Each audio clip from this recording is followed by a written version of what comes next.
The day starts early for Joe Orlando and his son Mario. When I first started fishing, there were 16 bigger boats than this one. I'm the only guy left. All done, they're all gone. Joe says many were forced out because of regulations. See these wires? Yeah. You have to stay away from it. It is a risky business, both from the elements, but also the government restrictions. Fishermen are told when, where, how often, and how much they can catch. Today's catch? It's going to be 14 inches. We're at 15 and a half, so we're fine. A few monkfish, a few lobsters, and 300 pounds of cod, which is 500 pounds under his limit. Our most productive area that we normally would fish historically, it's shut down. And we can't go near it or fish in it. But on the days where he brings in more than his limit, which is 800 pounds, that fish has to be thrown back, alive or dead. If we get 900 pounds or 1,000 pounds, we have to throw the excess amount of fish away. And the birds get it? And the birds get it. The crabs get it at the bottom of the ocean. Does that make any sense? It doesn't make sense to me. It's never made sense. It'll never make sense. Years ago, fishermen could catch as much as they could and fish whenever they wanted to, almost fishing some species to extinction. In the early 70s, the National Oceanic and Atmospheric Administration, or NOAA, stepped in to protect and conserve marine resources. Since then, endangered fish and areas of the ocean are off limits. And fishermen are limited to the number of days they can go to sea. We only allow 20 days at sea. So those 20 days are going to go down to 10 days at sea. Can't even afford the fuel. We weigh everything now. We measure everything. He has to. If a fish is too small, he could face huge penalties. In Gloucester, the fishing industry really is a family industry, handed down from father to son through the generations. But with all the rules and regulations, they say that is coming to an end. What's your future? I don't know. Think about it all the time. Mario is 8th generation fisherman. He's his dad's first and only mate. I grew up doing it. You know, I love my father, and it's tough. You know, it's tough to see what he goes through every day. And it's tough to know that sometimes it might be over someday. They have to be ready. They have to be focused. They have to be fit. They risk their lives to save others. But being in shape is not a requirement for many fire departments in Massachusetts. Given that almost half of the deaths line of duty in the fire service are due to heart disease, and we know that the risk of heart disease is inversely related to physical fitness. Dr. Stefanos Kales of Harvard researched this subject of obesity and risk of job disability in male firefighters. His focus, recruits.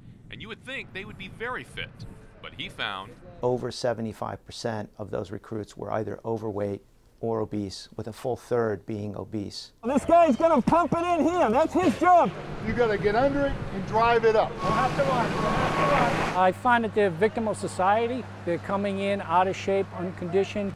At the Firefighting Academy, recruit trainer Jim Haggerty knows the problem of obese firefighters. If you've got somebody that looks sloppily obese, then to me, they're not taking pride in their profession. They're not doing our profession any good whatsoever. We gotta be totally encapsulated. To give me an idea of what is physically required to do the job, It weighs between 70 to 80 pounds. they suited me up We're gonna add the SCBA. to participate in a couple of exercises. You already start to feel it just standing out here. Absolutely. We go into a burning building, climb 3 flights, and in seconds you feel the strains and stresses. And this is nothing compared to the real thing.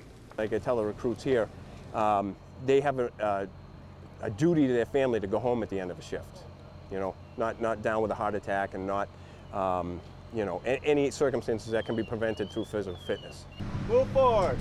You really do have to be in shape to be a firefighter. So why is it then some departments let firefighters stay on the street who aren't?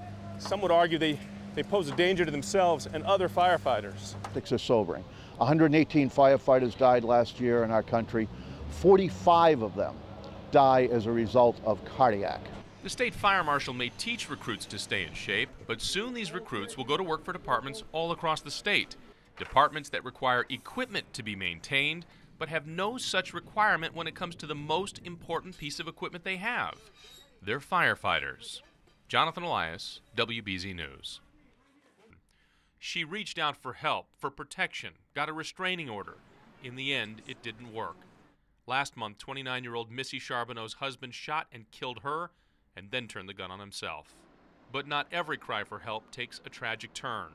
One of his threats was, if you're not mine, you're not going to be anybody else's. Ruth Darris knows about violent relationships. The physical violence escalated with time.